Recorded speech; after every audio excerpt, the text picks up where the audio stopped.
Introduce the next presenter. I was looking around for Mary Rolando, but she must have stepped out. So I'm going to go ahead and start without her, all right? So the next presenter is Amy Campbell. She is an associate professor of law and director of the Institute for Health Law and Policy at the University of Memphis School of Law. She's also been very involved with the ACE-related work, not only throughout the state, but also in Memphis, and the School of Law has been a strong supporter of this effort. So, Amy?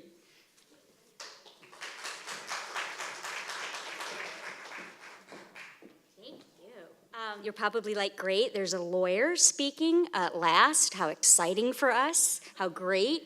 And you probably think, well, maybe it's because she has kids and she's been so wonderful. And Dr. Siddiqui earlier mentioned, is your child a dandelion or an orchid? Mine is a dog.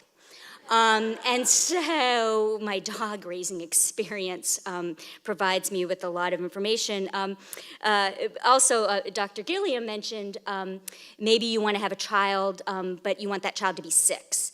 I've often said I'd like a child if he could be 26, he or she, employed, my retirement plan, but I don't. But what has brought me to this is probably what's brought so many of you into this, whether you have children of a human or canine variety. We care about our kids, and our kids are our future. You know, we need them to do well to make things work. Years ago, I ran for office unsuccessfully, in upstate New York. And I ran in a county position because I was really upset about what was happening with the children's budget. We needed to cut money, and that was where you could make cuts, and so it seemed like that was a smart thing to do. Let's cut money there. The sad thing was, they were city children, and I was running in the county in a suburb, so that was a strike. And I also was quoted as saying something about raising taxes, which was out of context. I was not good at framing and my media pitch, but I think we're all in it to help our children, and I'm excited to see what could happen in Tennessee. I'm excited to see what's happening and what could happen. But I really want to take us along a map of where in the past year, 18 months, have we been in Tennessee? How has this been helped by policy? Where could policy be helpful? And sort of look to the future and provide some examples of things that have been strengths. And really be guided in all of this by sort of, we have a lot of who, what, where, when, how, and this final symposium gives us the sort of relief of we really need to be thinking about policy. How do we take our successes and make them bigger, make them endure? And that's the opportunity that we have today. And so we hear a lot about wanting to mobilize an agenda. We want knowledge transfer. We want to move science to practice. Then we want to see more of those evidence-based practices. And within that, we really need policy. I love the architecture sort of metaphor and the building strong brains. And in my very mature state and condition, I immediately think of the 3 Little Pigs, of course, and sort of what do we want that home to be like? And really the ideal is that we can get to a brick home. I'm saying that partly because I come from a family that ran a brick company, but I promise I'm not making profits from this. But we really do think of bricks and mortar as enduring. And policy can help take our successes, right, and become enduring. Move from straw to stick to brick. And how do we do that? Every story begins with a start, right? And so what happened was the Building Strong Brains, we had a mission. There was a vision that was really, I think, quite powerful about changing the culture. Sort of what San Diego has done, but across the state, right? We're going to have a philosophy shift. We're going to change kind of how we view things. And I've highlighted here prevention, promising, productive, prosperity. We heard a lot in the framing about that prosperity message, right? These are powerful words. So where's policy within this? We want to encourage not just government, but private organizations. So this is really a public-private initiative to say, how can your policies reflect the change we want to seek, and also drive that change, right? Drive that vision from sort of what is wrong with you to what happened to you, okay? And so what's happened is over the past months, we've had really thoughtful, we had great funding support and programmatic support. There's been a lot of planning and framing to get to sort of a starting point. And so the idea is that we're a trauma-informed state, but that means we do something, okay? And so we had the 4 Ps, and I was really heartened to see the policy funding so critically embedded within that. Policy makers, policy influencers, policy adopters, policy has been part of this discussion and this work from the beginning. And I think that's really important because it recognizes that this isn't just discrete, isolated things. This really is something that we want to be across systems, across populations, across communities throughout the state of Tennessee. And so within that complexity, how can we have something that creates a coherent message? So policy can help, what does this mean? So policy can help with philosophy and the diffusion of this culture change we want to see. How do we do that? We can tie strings to money. We give appropriations and we want to see certain things in return. We can have new mandates that we express through policy that reflects on that which we want to see. For programs and services, we can require, we will reimburse services if they sort of look a certain way, if they include certain things that are in keeping with our mission and that which we seek. Who can do it? How do we change our licensing standards, right? How do we train future generations of public health, public health workers, social servants, lawyers, whatever it might be, planners, business people? How do we sort of build that capacity? Policy can be involved in all that. And policy really is needed to fund all of this, right? And I know we just heard about that, but it's what happens when you're the last speaker. You're like, darn, that's what I was going to say. But so I'll just repeat it because it's important. That if you want to understand an organization's values, you really should look at the budget, right? And so we have to see where our policy priorities are by that which we are appropriating money towards. How are we sort of emphasizing where our budgets are going and what we're funding? And there's a really important policy role to play in that. So the journey began, as it has in so many communities, with the science, and then in Tennessee, the localizing of that picture and the recognition that ACEs, it's not them, it's us, right? And how does that motivate what we are going to do? And that leads us to this Building Strong Brains initiative that powerfully is sort of the oversight of the 3 Branches Institute that we've heard about, this idea that it really is at the highest levels. We saw Governor Haslam, this morning. The highest levels of government are saying this is important.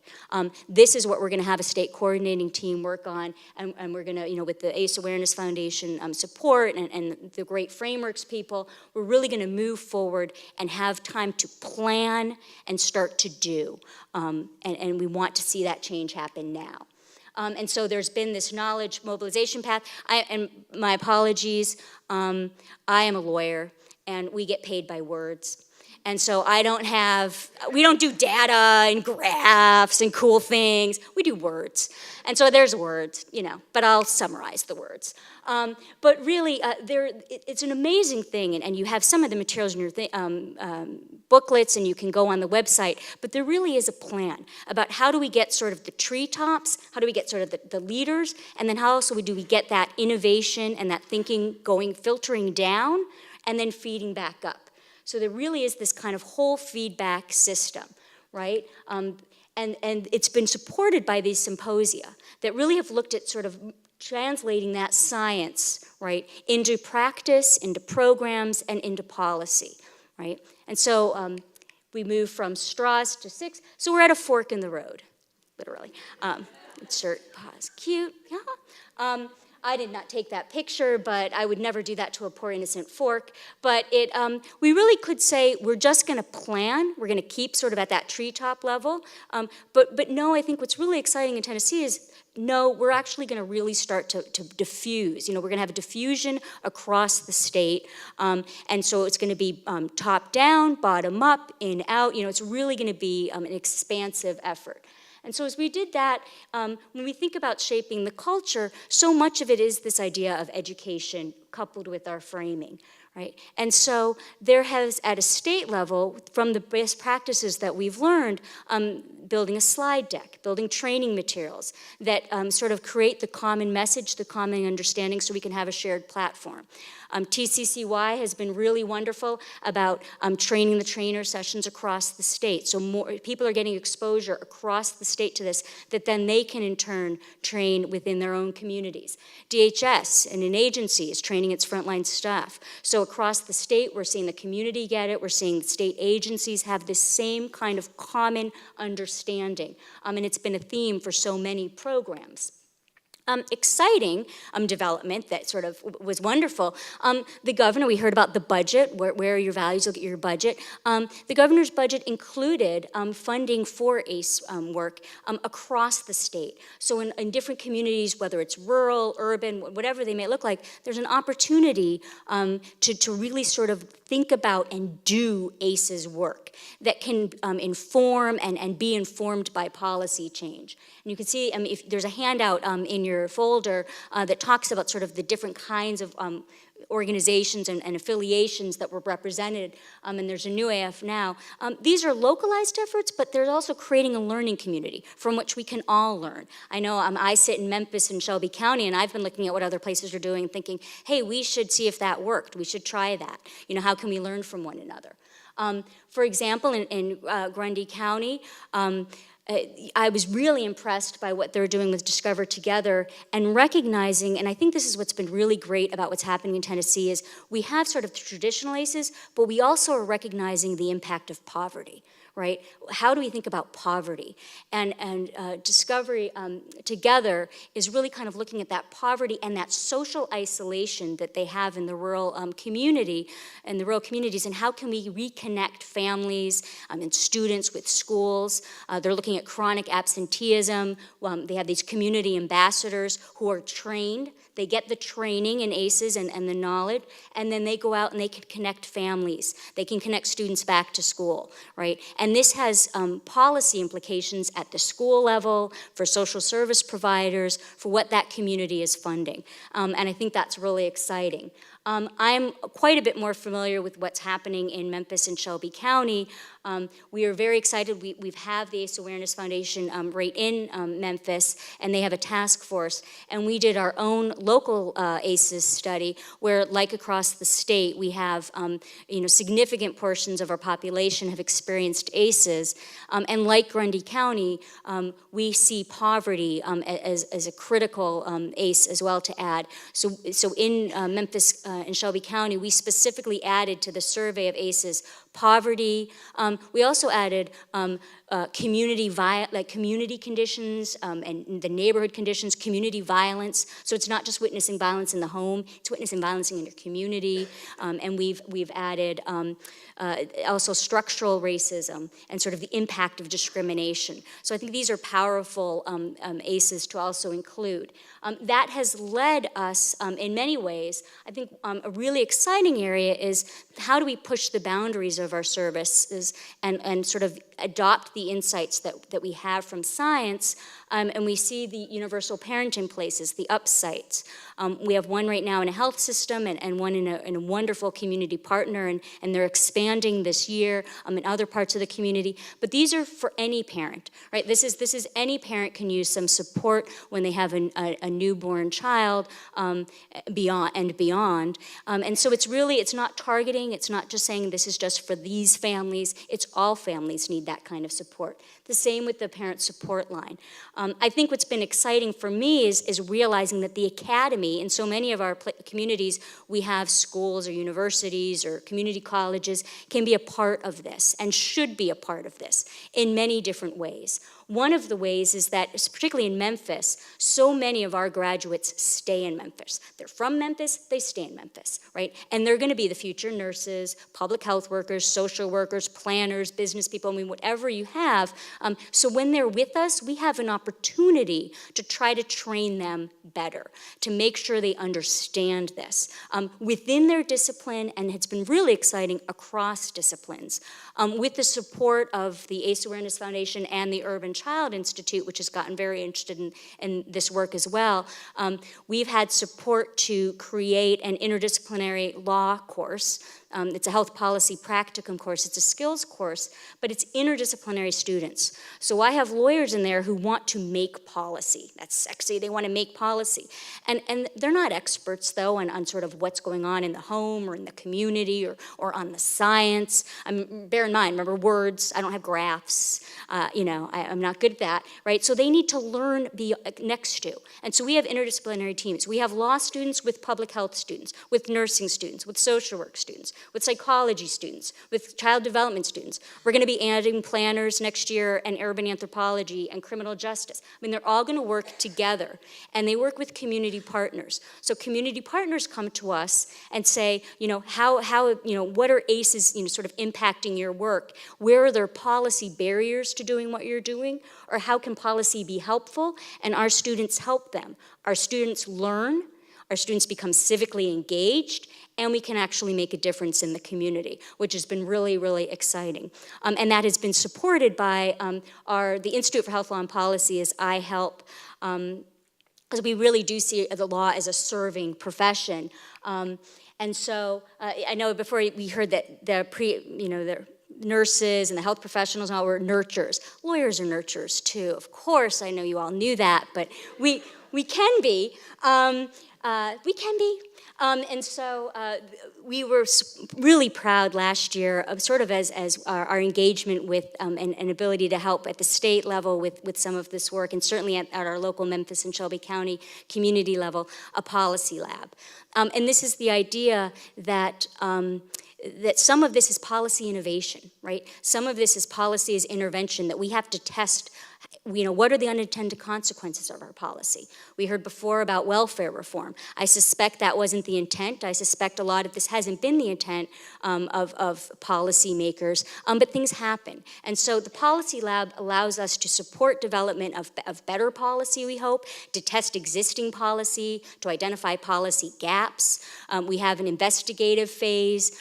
We'll help with investigating sort of what works across the state and other communities like ours, in other countries, dare I say Canada, places, I'm willing to visit Canada and San Diego.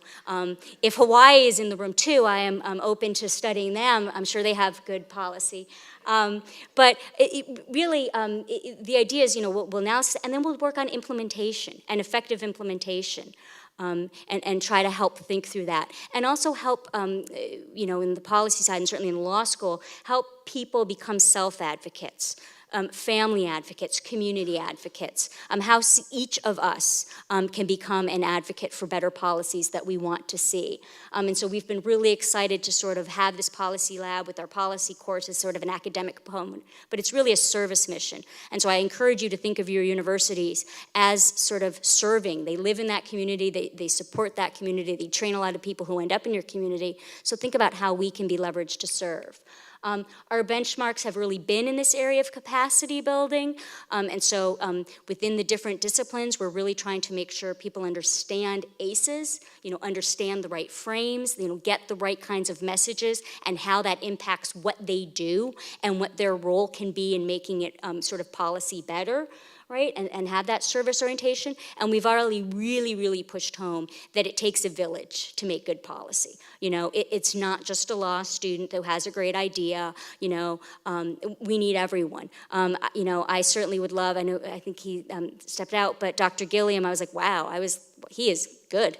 I learned some new ideas from him. And so we need all of us together to think about how to be policymakers.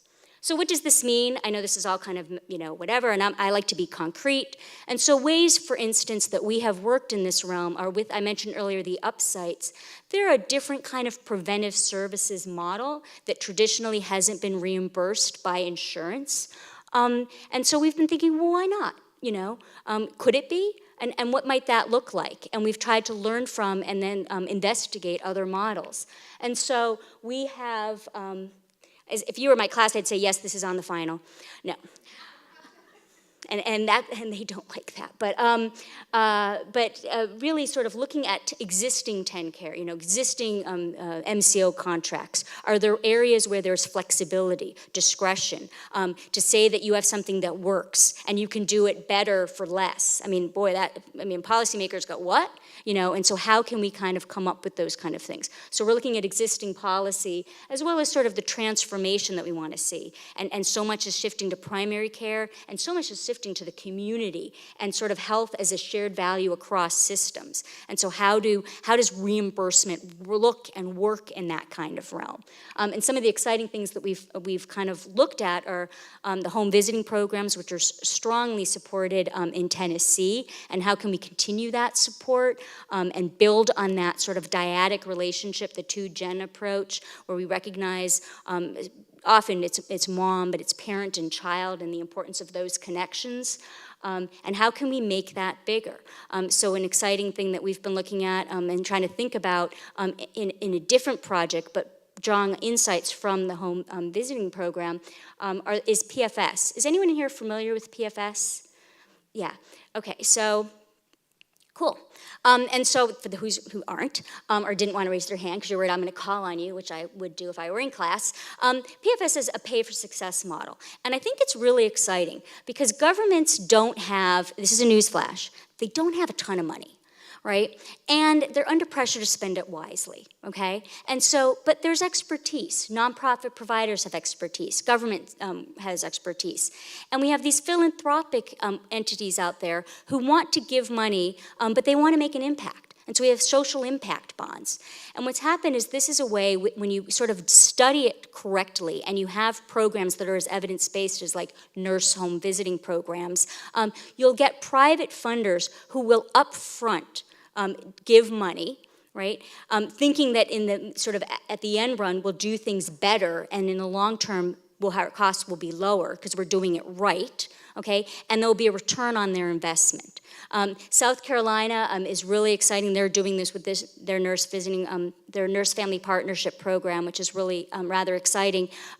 In Memphis, we've been trying to figure out how to do this with green and healthy homes. Those of you who work in that sort of asthma, substandard housing space, we're trying to think about how can we have a health reimbursable expense be mold remediation or air conditioning in a home, or things that would make the home environment better, that would then decrease the child asthma. And so we've been looking at PFS models. But there are innovations out there that are happening in discussions in this state that I think we can applaud and try to support. Maternal depression screening is another area we've been looking at. Certainly we know that the condition, what's going on with mom really can affect the child. And I think the big takeaway here is in support again of that 2-gen idea. And this, we are quicker to reimburse for children and their needs than maybe some other populations. And we recognize, though, that condition, moms, emotional health and well-being has an impact and is part of a risk assessment for that child.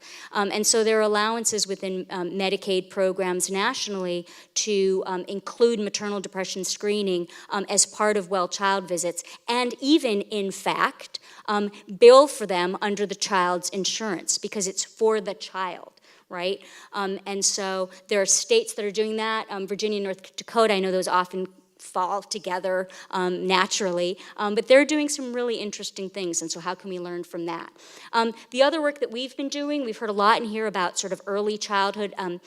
We have a lot of interesting things happening in Shelby County in that regard. We have a Shelby County early childhood education plan, which are a lot of community leaders in our Seeding Success initiative that want to raise, and across the state I'm sure we'd see this, raise standards of child care workers.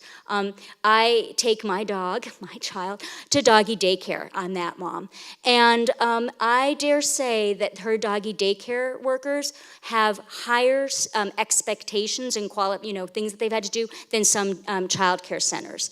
I don't think I'm not saying this is an indictment on child care centers. I just think it reflects where we put our priorities. And so we have students working with the plan people to think about how can we do better? How can we raise raise the standards? How can we provide that education for child care workers, but then also address their concerns? That what does this mean? Will I lose my job if the standards change? Will we lose our clients because we're going to have to charge more and they can't afford it? So we're working through a lot of that. But it's policy can reflect what we want to see. We've also been working with Le Bonheur Children's Hospital that's interested in creating a policy sort of center, and one of their initial areas has been with school nurses. And again, we're quickly realizing across the state, we have state law that is pretty alarming about requirements on how many nurses you need per students, and can we change that to better support our children.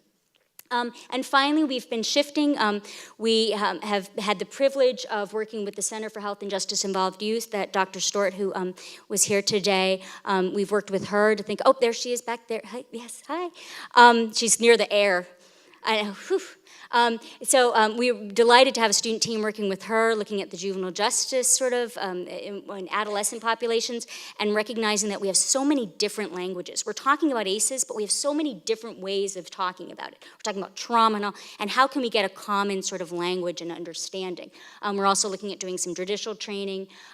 We're looking at young men. We hear a lot about moms, and one of our community groups has come to us and said, so much of the instability and the need we see is where are our men and how can we support them? And so we've tied some of our healthy homes work and our desire to for workforce development together to say, can we provide some of our young men in the community skills to help rehab homes and do that kind of work and learn skills and get some training while also helping the sort of the neighborhood conditions. The students have had to address workforce development rules and different things. They've also, in our community, have had to address, for justice-involved men, records expungement and limits on their ability to be employed. So that's been kind of interesting. And we're certainly expanding what we're trying to do. So the upshot really has been that this was all policy work. And so you're hearing about early childhood and preventive services and courts and justice-involved youth and men in the community and healthy homes. This has all been impacted, by and is reflective of, I think it goes to the social determinants of health sort of theme that we keep hearing about. It's this community really impacts how our children are raised, and policy is so critical to sort of making those links and that development process work better. And so we've created, the policy can be anything from sort of policy memos to contract language to training materials to just sort of a toolbox. I mean, really, policy change can be big P and small p, right? But it can really sort of operationalize your set of sort of what you want to see. And there are lots of people across the state, I think, like our students, that would love to be part of that help for y'all. Our lessons have been to think outside the box. It's been exciting. It's a challenge, right? Let's just say it was the hardest, if you can believe it, curriculum committee to get my course through was the law colleagues. Asking, is it rigorous? If you're in law school, you read like 500 pages a night and you think, that was nothing. And this, I'm not making them read 500 pages a night. And so there were concerns about things. But so thinking outside the box, you have to be willing to take some risks, have some failures. Things don't work out. It can be challenging. Part of that is we recognize that we're just sort of a support in this and an advisor working with the real experts. And so we need partners, but sometimes it's challenging. Who are the right partners? How do you make sure you're thinking about who's accountable, who gets credit if there are successes, when things don't work out, who's accountable to sort of change some of that? When you have such a coalition model, sometimes the accountability can become diffuse as well, and we have to guard against that. Having policy people early on, I think, is so critical, so they understand what's happening, and they can also explain their perspective and the sort of the boxes sometimes that they're in, and how we can creatively navigate and go beyond those boxes. But then, of course, we have to be careful not to be politicized. And on that point, it's when I always say that as the Academy, we are a neutral convener of these discussions and of this work. And many of my colleagues say, what's neutral today? And it's true. We live in a highly argumentative, politicized community and world. And so it's hard to say we're neutral because there are outcomes to our work. And sometimes that experience doesn't feel neutral or natural. And so how do we work and be sort of transparent in what we are doing? And finally, I sort of am transitioning to where do I see this work heading. And really it is that idea of the bricks and the mortar, right? How do we take all the great work that has happened and create a common vision? So we have so many promising things happening across the state with different kinds of programs and services, right? How do we create sort of a common vision, a common mission, a common agenda, a common idea of what sort of our core areas of concern are and where we want to prioritize what we're going to do, and move this to sort of a brick house. I mean, we really are a firm structure, and that as this phase of our work comes to an end, we are ready to go to that next level of work where really the rubber hits the road. And so this really is what today has been about, the science of policy.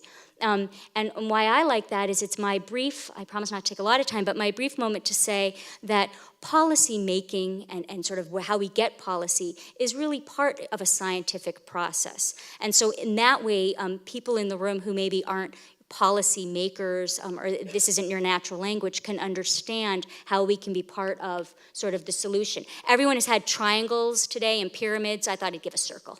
But the problem is in the middle, and we heard about sort of how you want people to buy into your problem, but I suggest we reframe that and think about opportunity, right?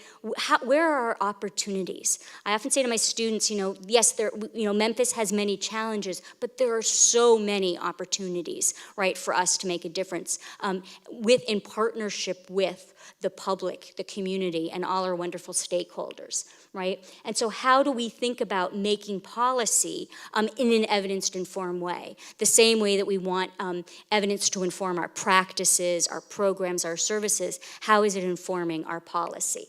And so I'll just point to, because I had this little cute pointer, and this is about as graphic as I get too, so that's as good as it's going to get today. But really, this idea that within there's a sweet spot. But you'll notice it's not just sort of academic, scholarly article science, right? It's experiential evidence. It's the contextual evidence. We've heard many times today that context matters, that implicit bias matters, right? And so we're operating in that context, and that's generating evidence as well, right? And so what we want to do is we get from an idea and we get to our capacity to implement, and the ideal approach is that we don't get rejected along the path, right? That we come up with a way to build a strong foundation and have people on a similar plane in terms of understanding and awareness, recognizing its common importance, that we can kind of get to implementation. Implementation of ACE's programs, services, education, policies may look different in different parts of the state, but we'd like to see a common mission, right, and a common recognition of what we're doing. And so I talked about innovation before. How you frame it, you could, obviously your money or your life, or this surgery is costly, but it will save your life, right? And so for me, when I think about policy's role in this, it's how you frame it. And so I like to think of it as sort of a logic model. And so if you think about, if we thought about what we're doing with Building Strong Brains Initiative, or any of our sort of ACE's work, ideally, right, we are driven by this kind of logic model, that we kind of have our priorities and where we want to get short-term and long-term and what resources go into it. And I've just started to highlight with some of these arrows just little areas where policy can be in part of it, right? And so while we're thinking of how to logically get from sort of the start point to where we want to be, think about how policy can be involved in that logic model as a core piece of the logic of what we're doing, right? And so policy itself, the policies can be our bricks. One thing that we're very committed to trying to do in helping the state in this work is thinking about how can we create a policy toolbox, right?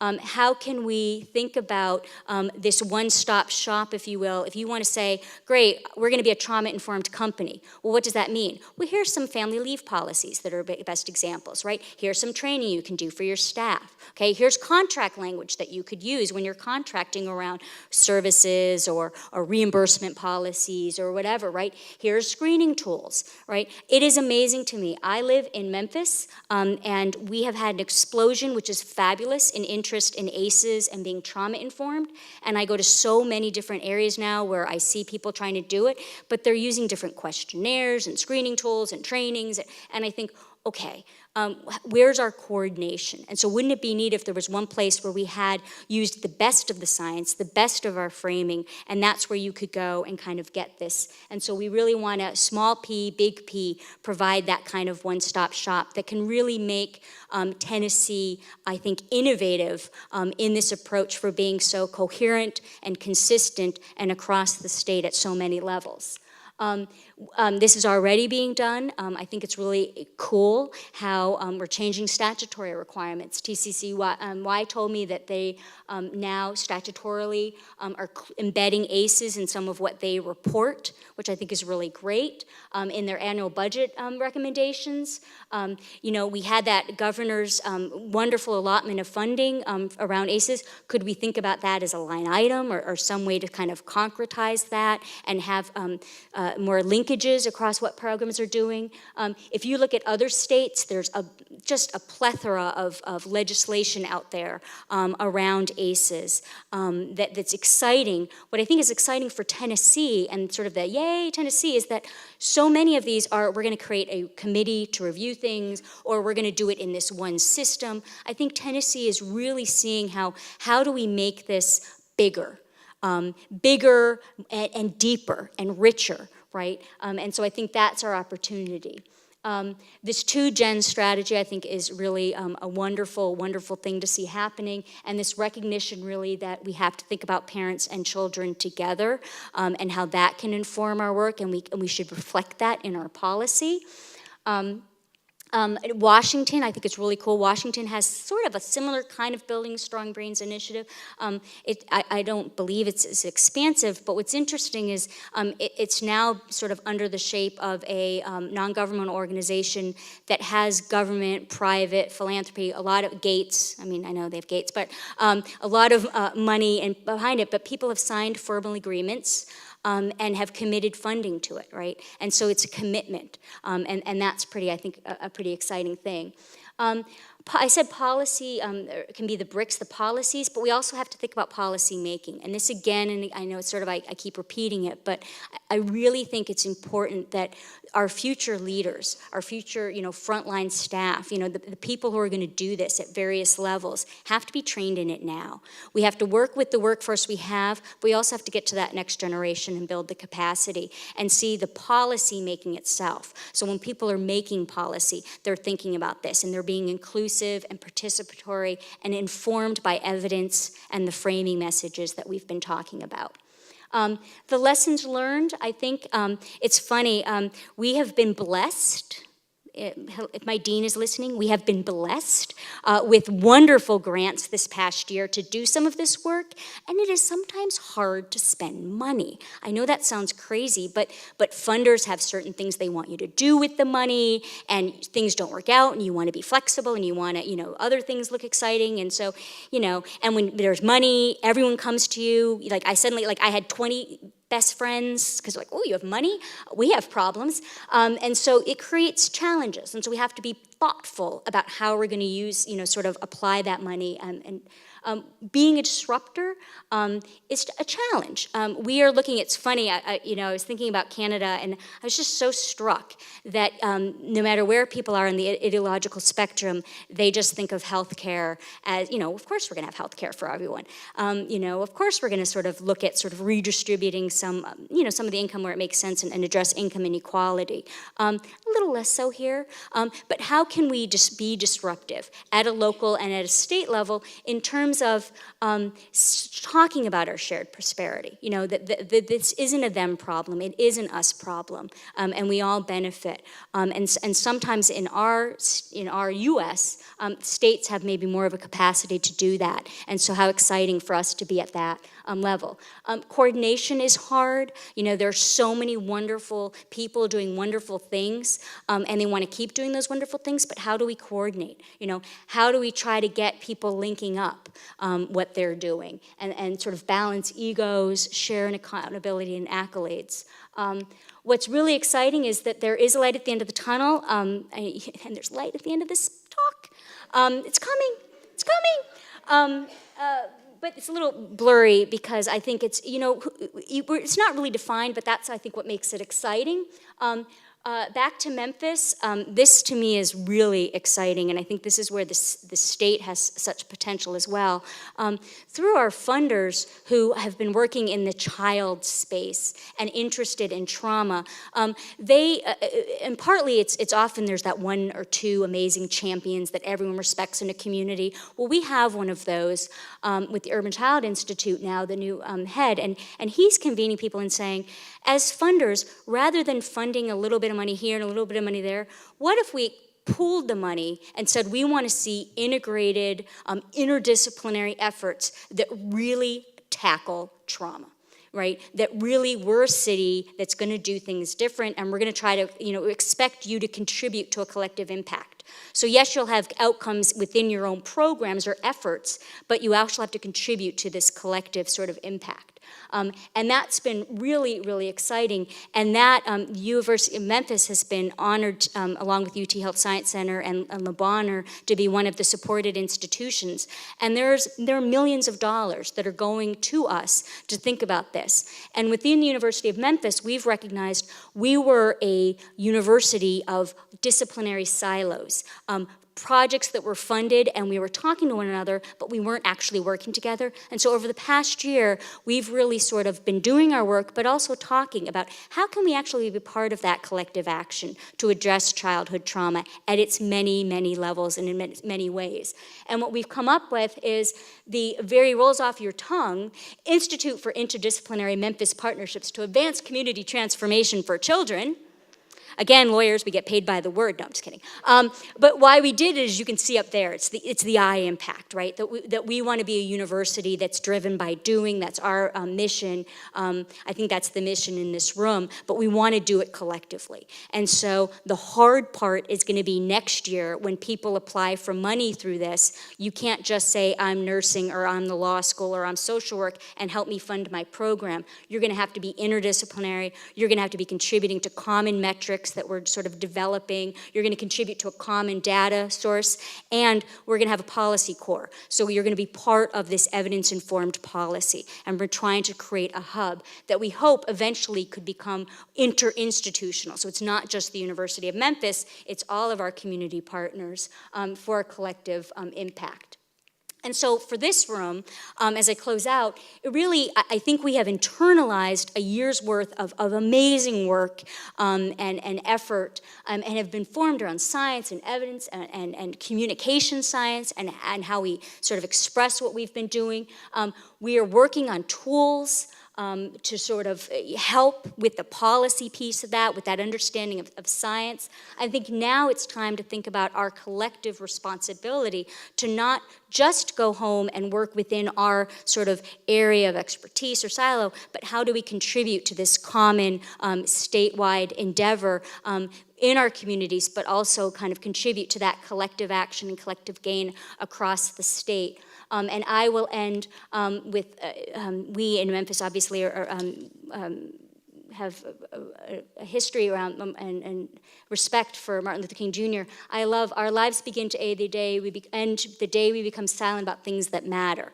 So I hope that when we leave today, we don't think, well, that was a good year. We all see our own roles in trying to make the difference that we want to see and keep on the good fight. Thank you, everyone.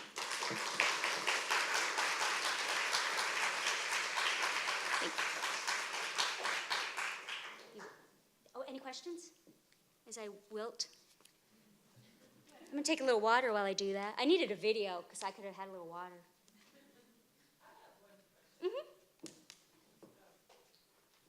So at this point going forward, is your impact collective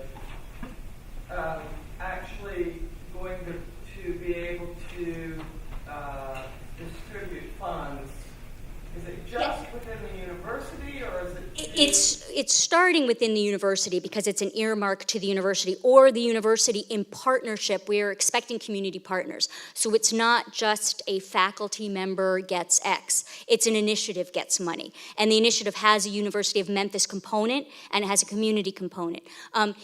In time and in discussion with the underfunded partners, we really would like to see this money cross institutional borders as well and just be initiative driven. So this is a core initiative of part of our impact, and we can give funding, dispersed funding that meets our mission and criteria no matter the institution. We're starting with University of Memphis, though. Right, so just to figure, so was that money earmarked within the university? Yes, so briefly, the Urban Child Institute was formed. It's the corpus of money that was formed when a hospital was a children's hospital was bought out and became part of a health system, and there was this foundation that was formed. You know what? I didn't know that. Okay, yes. I missed the Urban Child Institute. Yes, I'm sorry. Yes, and I probably kind of did my quick breeze by through that critical fact. Yeah, so there were, and last year it was $2 million to each of the institutions, so that was $6 million. And I think we're realizing, and so within our program, say we have 300,000 there, 400,000 there. Wait, what if we said, here's 2 million? How do we leverage and go forward? So, yeah. Thank you. Thanks, everyone.